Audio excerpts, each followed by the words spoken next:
Școala visurilor mele este să ai o școală roz. Ar fi visul meu să învăț într-o școală roz. Ar fi foarte fain, mi-ar plăcea nuanța, deci de ce nu? Mi-ar plăcea să fac mai mult joc și mișcare decât matematică, română. Nu știu, este mai relaxant și îți dezvolți mintea cu jocuri creative. De exemplu, să memorezi ceva, un joc de cărți. Sunt mii de jocuri foarte faine și eu prefer mai mult jocul și mișcarea decât matematica, română. Foarte mult îmi place jocul și mișcarea, pentru că mă joc și fac mișcare.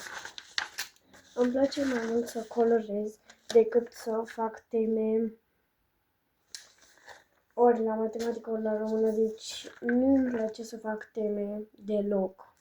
Adică când ai puține și când sunt simple, e mai bine, dar când ai multe, nu. Mie îmi place mai mult să colorez sau să pictez, deci asta o aleg și asta nu. Pentru că nu-mi place să fac teme. Când sunt o grămadă, nu-mi place. Îmi place pauza să fie lungă. Aici eu am pus de o oră, dar e bun și jumătate de oră. Dar nu de 5 minute. De 5 minute nu. Adică într-o oră ai cum să te relaxezi, cum să-ți pregătești cărțile, cum să ieși puțin pe afară. E mult mai bine decât 5 minute. Îți pui cărțile, mănânci un pic și gata.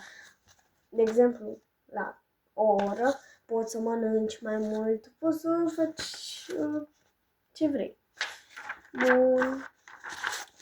Mie îmi place să-mi arate banca așa. Nu cu ecuații, nu cu calcule, nu cu adunări, scăderi, împărțiri, înmulțiri și cu caiete. Îmi place așa. Cu culori, pensule, creioane și floricele. Adică, dacă nu-mi place matematica și româna, cum să am o bancă așa? Da, deci nu.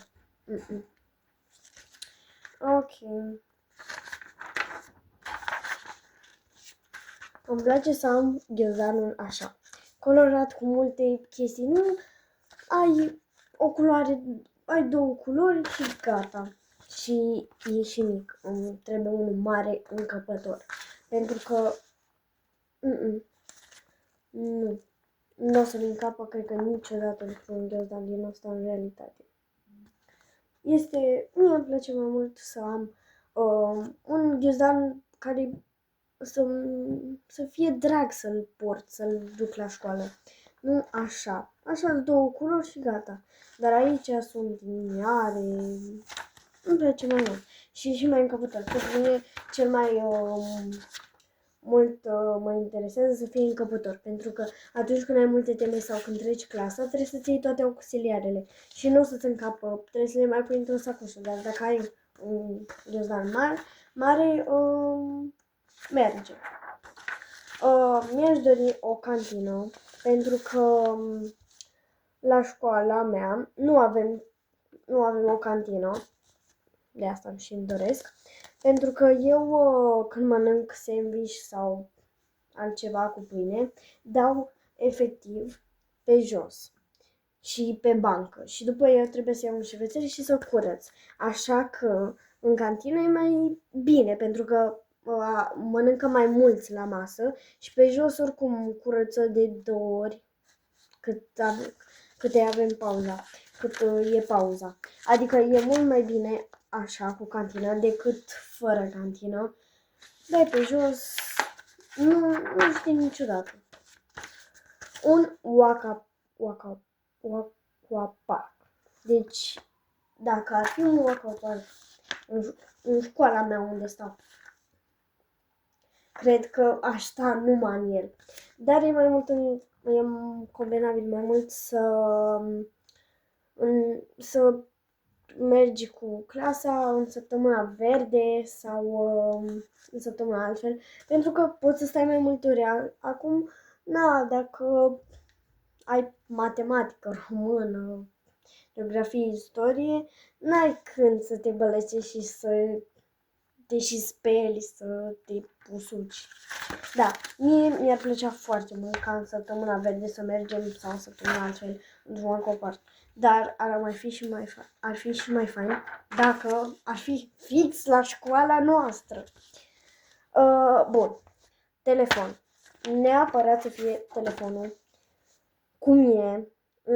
Deci de fiecare dată să fie telefonul, pentru că nu știi când se întâmplă ceva, când vorbești cu cineva, când te simți rău și trebuie să-i anunți pe părinți unde ești, ce faci, cum te simți, cu cine mergi, poate, nu știu, te-ai întâlnit cu un străin și părinții își fac griji.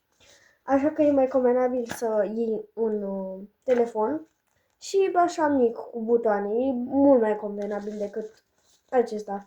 Ăsta e și mare și în ghiozdan, dacă îți umble doamna, nu e prea bine. Dar să aveți un telefon pentru că nu știi ce se va întâmpla. Da. Și să avem o sală de sport. Pentru că afară când este frig, când ninge, când plouă, când bate vântul, când așa, trebuie să facem în clasă. De asta și-mi doresc o sală de sport. În sala de sport ai un teren de fotbal, dacă o să fie mare sala de